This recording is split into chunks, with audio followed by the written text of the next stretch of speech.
Some of you know my little blue book and the fact that I've been doing a lot of work with dis-ease for a long time. And for every part of the body, there is a mental pattern. And for every dis-ease in the body, there is a mental pattern. And when you know what they are, you can begin to change the mental patterns so that you can change the dis-ease. You see, we don't want to be sick. No, that's a blanket statement. Sometimes people do want to be sick because it's a good way to get out of something. The rest of us know how to say no. If you don't know how to say no, you may have to create an illness in order to say no. Because we've made in society, we've made that a legitimate way of getting out of things. But basically, we do not want to be ill, and yet we need every dis-ease that we have, because it is the body's way of telling us that there is a false idea in consciousness. Something that we're doing, something that we're believing, something that we're saying is not for our highest good. And the body is saying, please, and it's sort of almost like tugging, saying, pay attention. So, when we know what these patterns are, it gives us, again, a choice of whether we wish to do something about it or not. See, some people do not want to release their diseases. I read something very interesting the other day. It seems that only 30% of people who go to doctors follow instructions. Most people go to doctors not to cure their illness, but to have the acute symptoms relieved so that they can stand it. And it's like an unspoken agreement between the doctor and the patient, that the doctor on one level almost promises not to cure them if the patient will pretend that they're doing something about it. And for this, one person gets to pay and the other person gets to have the authority. Very, very few people will really do what they're told. See, I have a thing, when I was seeing people, that I got to the point where I would not see anyone who did not make their own appointment. I have found occasionally people have sent people to me as a present. Oh, you must go see Louise. Here, I'll give it to you as a present. Every one of those has turned out to be a disaster. Half the time the people didn't turn up. When they did turn up, they weren't really interested. When they seemed to be interested, they never went away and did anything, or if they did, it was a little bit, and they never came back. We have to be ready to do it ourselves. Remember, each person has come to this planet to learn a lesson. You have your lessons, you have your lessons, I have my lessons, you have your lessons. They're all different. We cannot learn the other person's lessons. We are not here to change other people. We are here to change ourselves. That is what we've come to the planet for, to change ourselves. If we try to do it for someone else, or learn their lesson, or make it nice, they don't get to learn it.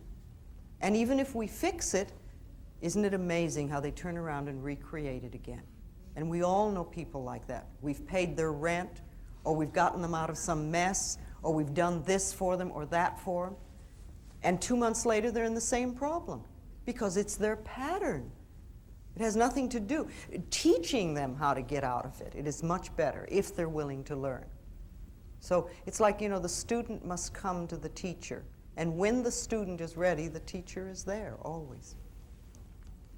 Let's talk a little bit about disease in the body. And I'd like to just generally go through the body on the different parts and different patterns. The head, basically, metaphysically, represents us. This is what we see of each other. Most of us, most of the time, wear clothes, and we're pretty well covered up. However, the heads show. So this represents us. And when there is something wrong in the head, it usually means that we're feeling very bad about ourselves. Headaches are almost always invalidating the self, which means making yourself wrong for something. And the next time you get a headache, you might just ask yourself, how am I making myself wrong? What have I just done that I'm putting myself down for? And see if you can't forgive yourself for it and allow that loving, accepting energy to flow. I mean, even if you've made a tremendous goof, so what? Take it as a learning experience, not as an excuse to beat yourself up. Because that doesn't do any good. When you punish yourself, you don't learn anything. The ears are the capacity to hear the truth.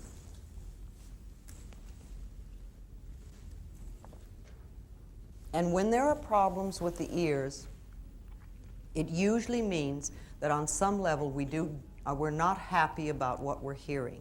You know, earaches are very, very common in little children. Little kids have earaches all the time. And I think it comes from two things. One, they hear a lot of stuff that they get angry about and they can't do anything about, because little kids are often not allowed to be angry. And also they hear no so much, and they want to shut it off. And so they get earaches. Any sore, any cut, any burn, any inflammation, any fever, any itis of any sort, any bruise is anger, any cut. All these things are anger that's turned against the self. Hair, metaphysically, is strength. Now, it's interesting when you think about how hair grows. The hair grows through the hair follicle. And very often, when we get tight and tense and nervous, we have it started back here in the shoulders, we bring it up through the neck and over the top of the scalp, and very often we bring it down around the eyes too. But when the scalp is really tight and the hair can't breathe, then it falls over and dies. And if we keep that scalp really tight with tension, the new hairs can't grow through, and we get what we call baldness. Now, just for a moment, I would like everybody in the room to relax their scalp. Okay, did your scalp move? You don't have to tell me, just know yourself. That means that you normally keep your scalp in a state of tension. And it might be a wonderful exercise for you about 10 times a day to just say, scalp, you can relax. Just let go. And begin to make a habit of relaxing your scalp. Tightening your scalp does not do anything in the world. Doesn't make you brighter or stronger. Won't get the girl or the guy. It doesn't lose anything. All it does is make tension for you. So let your scalp relax. The eyes are the capacity to see. And when there are problems with the eyes, it means that there's something we're not willing to see, or we're afraid to see, or we don't know how to see. It can be past or present or future. It can be part of our life or all of our life, or we can see life through two different ways. If you have astigmatism, it's like we see life in two different directions. I do not believe that the reason people begin to wear glasses is that they're getting older in middle age. I think that what happens is many people spend a lifetime of saying, I don't want to see that, I don't want to look at that, don't show me that, don't let me see that. And remember, the eyes, the cells in the body begin to listen to what we're saying. They hear everything. And they begin to turn the sight off. When I see a little child wearing glasses, I always know there's stuff going on in that family they don't want to look at. The mouth is the capacity to break down ideas for analysis and decisions and discrimination and taste, like you would food. Teeth problems are almost always long-standing indecision. The throat is the avenue of expression. This is where we express ourselves. This is where we say, I am, and I want, and I have, and I will. This is where our creativity flows. And it's also the area, the chakra center in our body where change takes place. When we feel we don't have a right to speak up for ourselves, we often have throat problems. And laryngitis, sore throats are just anger, and laryngitis is literally being so mad that you cannot speak.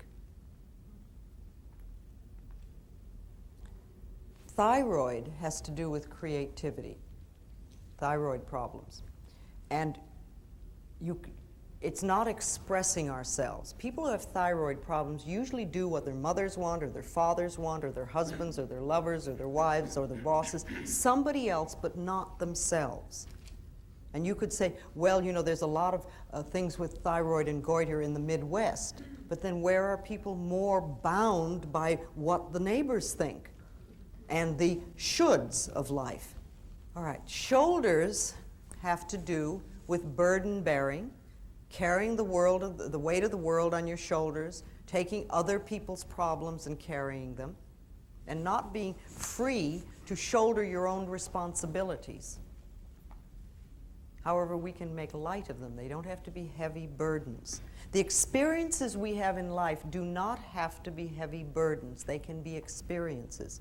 There are certain things in life that are normal and natural to life, and it's part of our experience. Being born, growing up, having relationships, ending relationships, getting jobs, ending jobs, getting married, having babies, people dying, dying ourselves. These are normal and natural parts of life. And they're experiences that we're all meant to go through so that we have that experience. Arms and hands hold and embrace ideas and events and situations and experiences. And when we have problems with the arms, it usually means that there's some experience that we're going through that is difficult to embrace, or perhaps it's too much. The lower part of the arm has to do with your abilities, and the upper part, your capacity. Now, I've noticed something, that when people nurse someone who has been ill for a long time, they often have upper arm problems. It's like they have the ability to do it, but their capacity gets stretched, and it becomes too much, and it's almost a burden. Hands hold and grasp, and they hold lightly and lovingly, or they clutch. And when there are problems with the hands, it usually means that there's something that you're experiencing and going through that is too difficult to handle. There's a problem with it. Fingers have to do with details. Our back, the back is the support of life.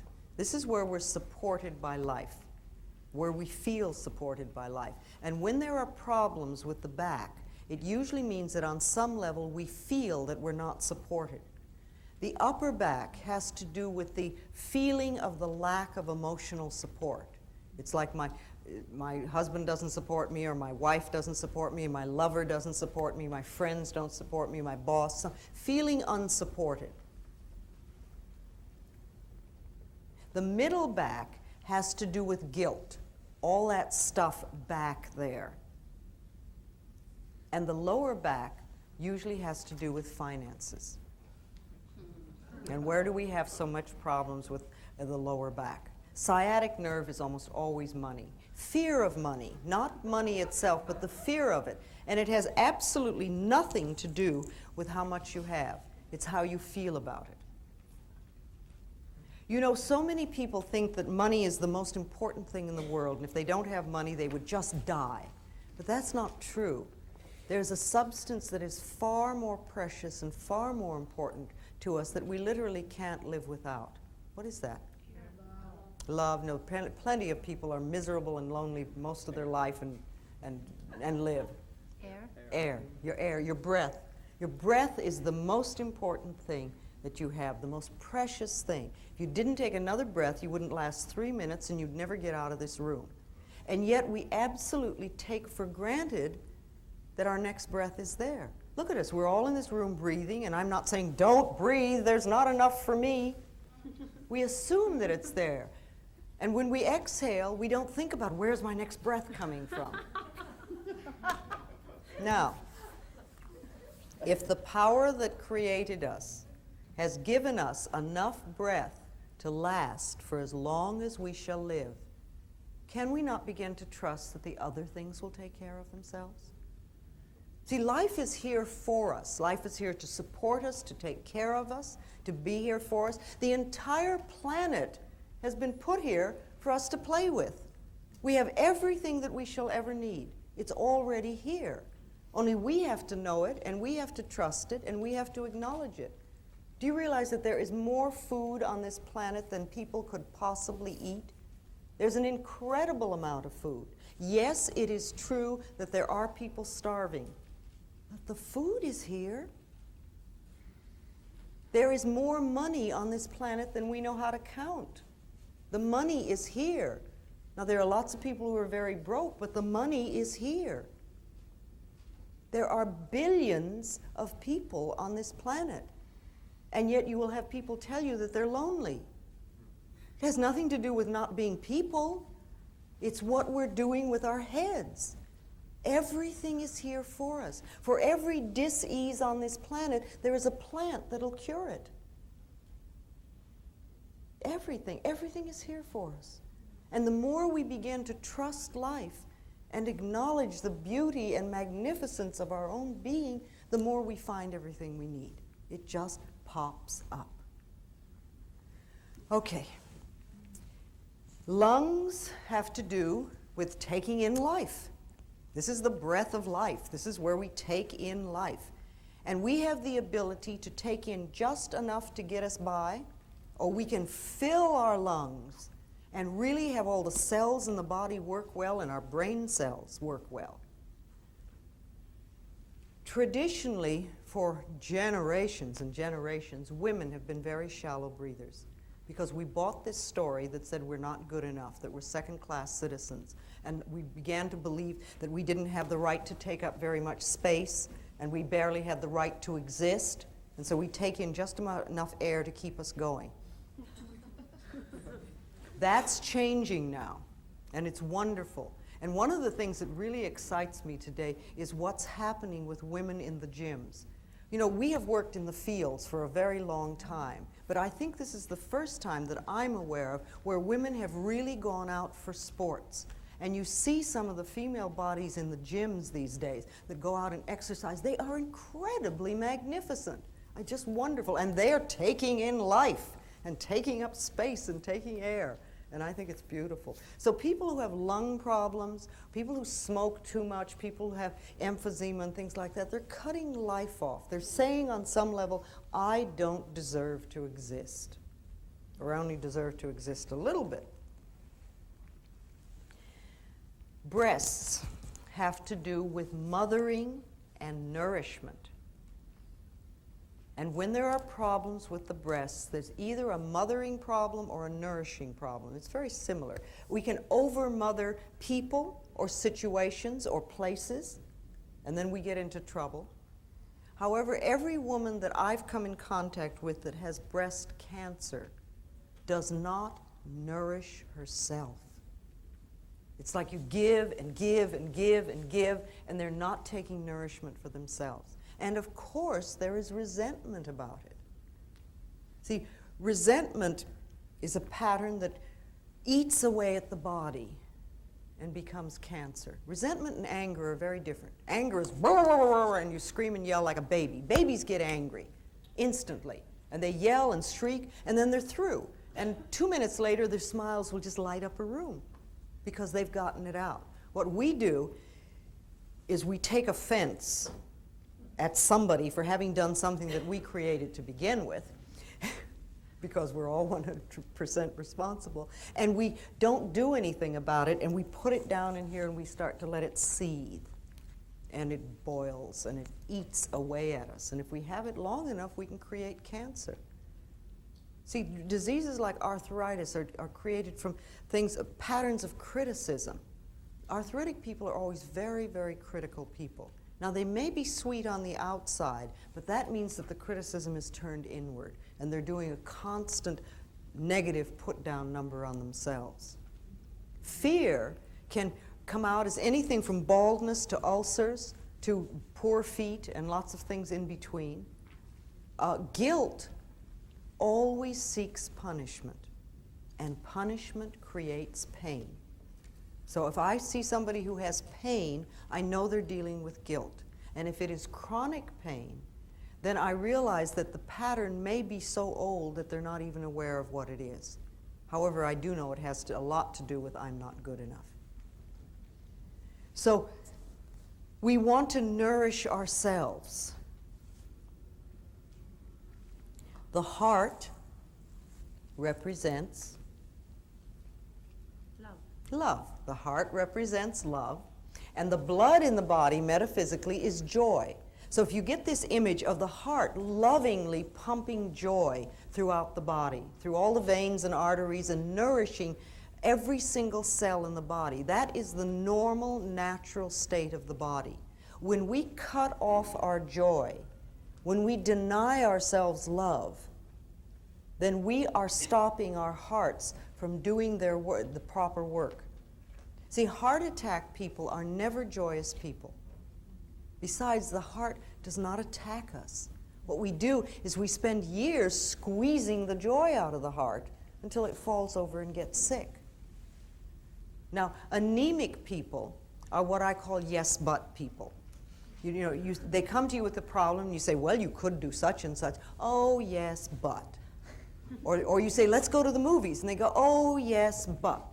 It's like they're just pulling that rug out from under themselves all the time, and they get what we call tired blood. The blood doesn't have the joy flowing through it. Now, high blood pressure is like emotional sprees. Everything becomes a big deal. Everything is a huge deal. And again, it may be not on the surface, it may only be inside. And low blood pressure is just the opposite. Low blood pressure and hypoglycemia are very similar. It's like, what's the use? It won't work. Why try? Don't bother. It's just, again, it's just, there's this, no get up and go. All right. Kidneys have to do with disappointment and failure and fear. And the word kidney, has the word kid in it. And if you think of a little child, they can drop their lollipop, and it is the tragedy of the world. The whole world is ended for them at that moment. People who have kidney problems have a tendency to react to life in the same way. They make huge deals out of experiences.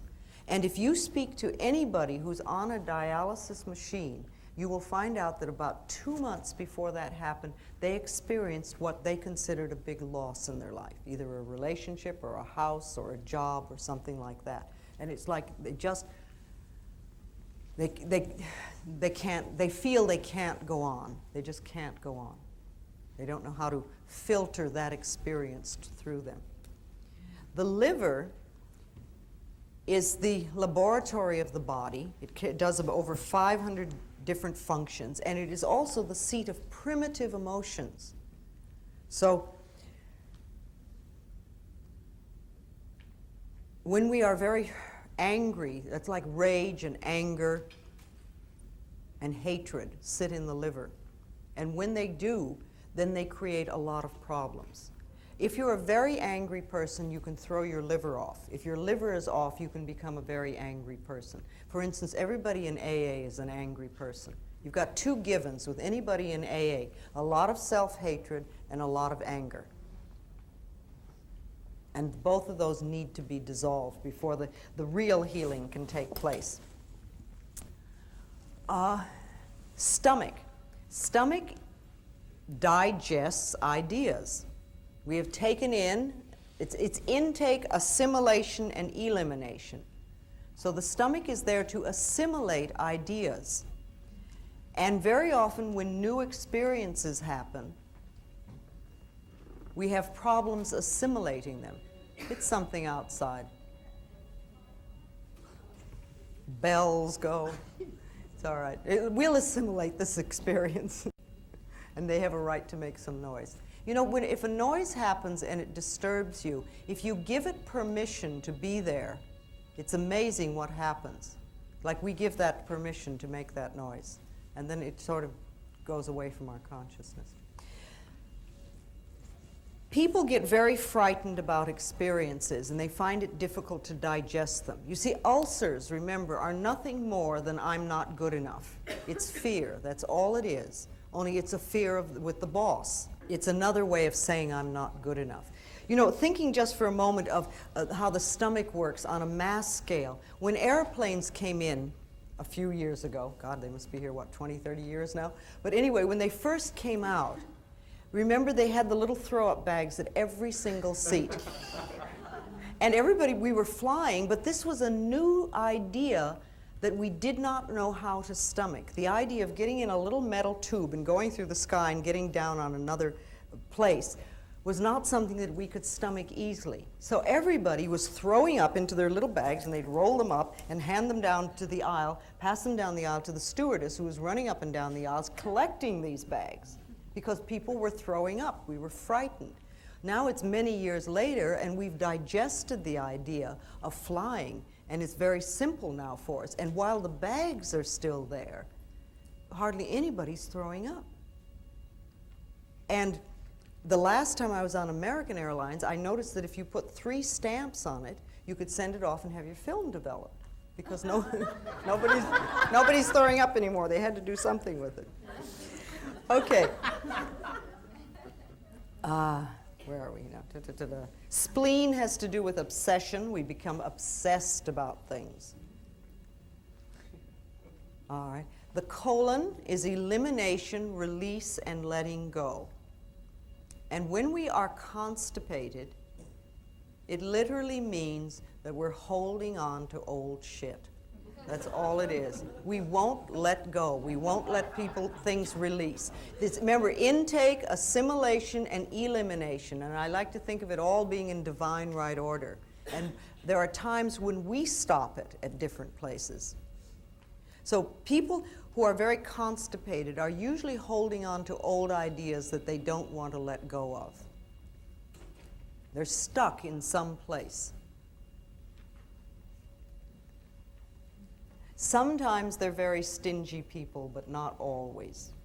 And diarrhea is just the opposite. It's letting go of things too fast. It's fear. It's just pure fear. I remember the very first time I did a play. I did opening night on Kaopectic. A whole bottle. On the surface level, I was fine. I was having a wonderful time, and everything was wonderful. On the internal level, the little kid was shit scared, and that's exactly what was happening. And after opening night, it was fine. I didn't need that anymore. But at some level, I needed to go through that.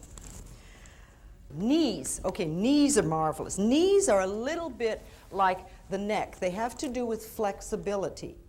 But they also have to do with bending and pride and ego, because this is where we kneel. This is where we bend down.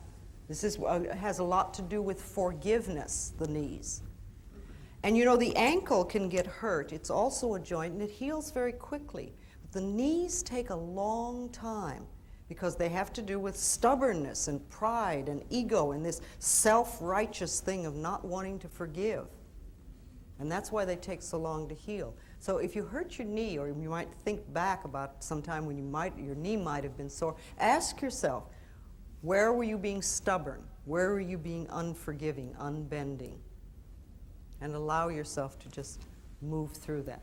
Feet have to do with understanding. This is what we stand on. This is our understanding of ourself and of life. And when we have problems with the feet, again, there's something wrong with our understanding about how we are moving forward. Now, you know, little kids come into life and you see them, they're on happy dancing feet. They jump all over the place and they run and skip and dance. And how many elderly people have we seen that move through life like this? Now, what kind of thoughts do you think a person could be thinking for years to create this? I don't know what's going on. I don't know what's going on, all right. What else? Depression. Life is a burden. Nothing works. There's nothing. Is this all there is?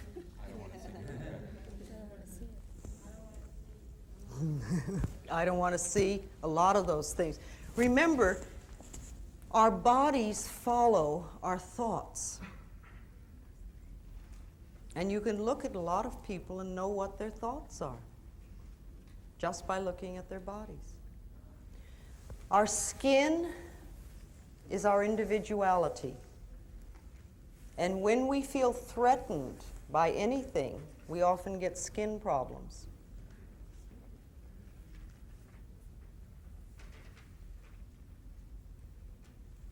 When people frighten us, we feel our individuality is threatened and the skin goes.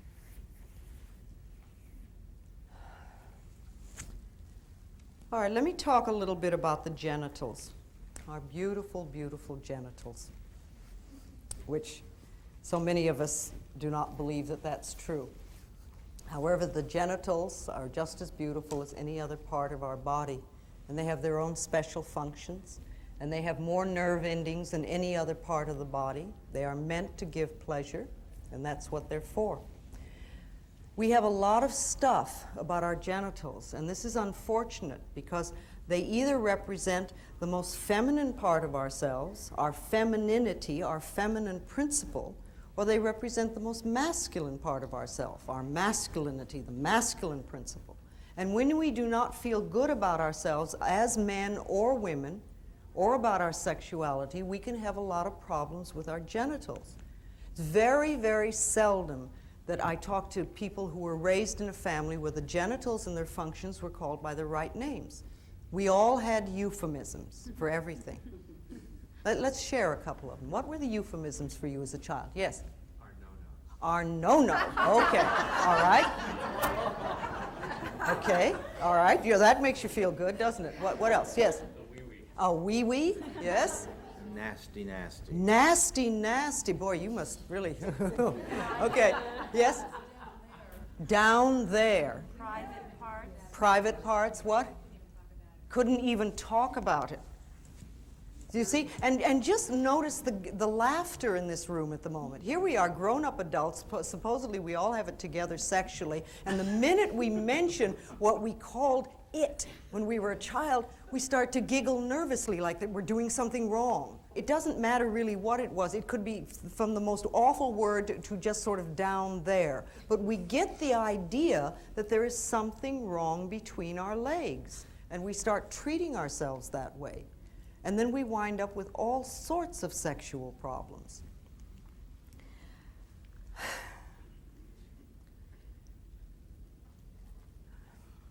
Almost all venereal disease comes from sexual guilt. It's a belief that there's something wrong with us and our genitals.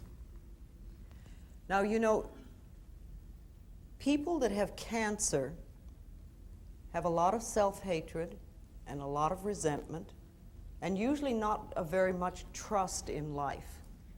There's sort of a feeling of helplessness and hopelessness that goes with cancer. If you add to that sexual guilt, you wind up with things like herpes and AIDS. It's like the next logical step.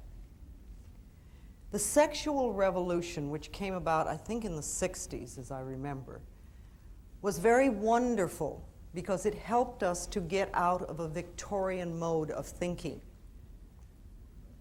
And we started to do all sorts of things sexually that we hadn't allowed ourselves to do before or that we had hidden. See, not only did gays come out of the closets, but people came out of sexual closets. And we began to discover a lot more about child abuse and incest and all sorts of things that we hadn't been able to talk about before. And on one level, the sexual revolution was good. We got to express ourselves sexually much freer than we had before.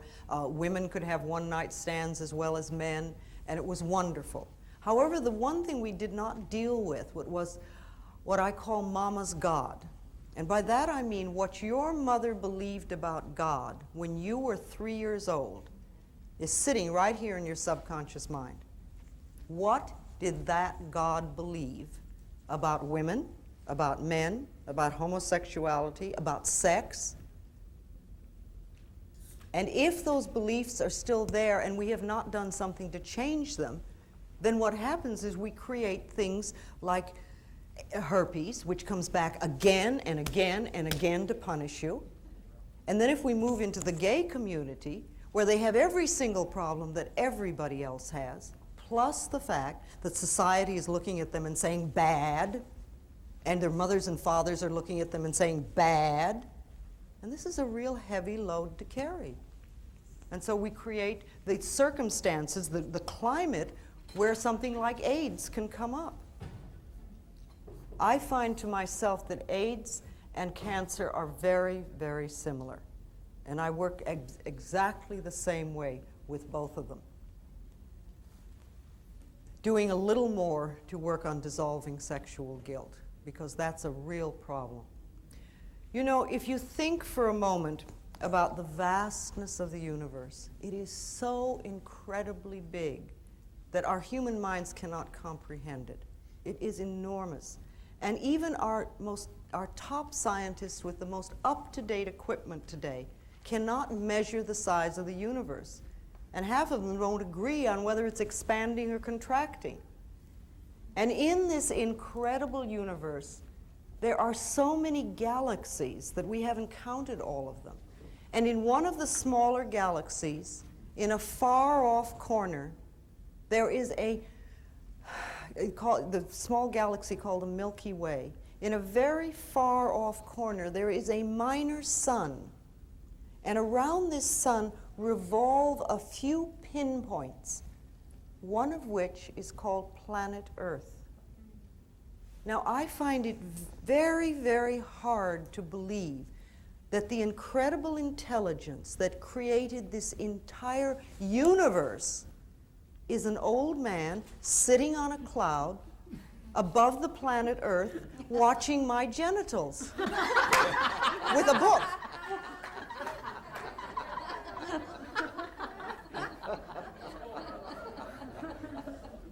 And yet it doesn't compute. It does not compute. And yet how many of us were raised to believe that? And many of us are living it. If you were raised in a religion where you were a sinner and a worm and you had a lot of sexual problems and things like that, start to reevaluate. Do some mental work to change that so that you're not still operating. You can sit down and in front of a mirror, would be real good, look in your eyes and say, okay, now when I was a kid, this is what I was taught. But I'm not a child anymore. Now I am adult and I don't believe that. I now choose to believe, and then decide what you want your belief of God to be like. You see, if you're in a religion that puts you down, or where you are a sinner or a worm or whatever, get another religion. There are plenty of them. They all tell you that they're the only way. I think even our concept of God must support us. And you do not have to have the same concept of God that your parents had or your grandparents had. You don't have to. Each person is a unique individual, and each one of us creates our own lifestyle and our own belief system. And I think we need to constantly reevaluate what we believe, and particularly if we believe things that don't nourish us. Think, why do I believe that? Where did I learn that? Is that really true for me now? Does it make sense? Maybe I could let that one go. You might create a pair of psychic scissors and cut them out of your consciousness, or create a great big wastebasket and say, okay, that one goes there. And decide that you just do not choose to live under old limitations anymore. Refuse to believe in worry. Begin to trust the universe and watch how it works.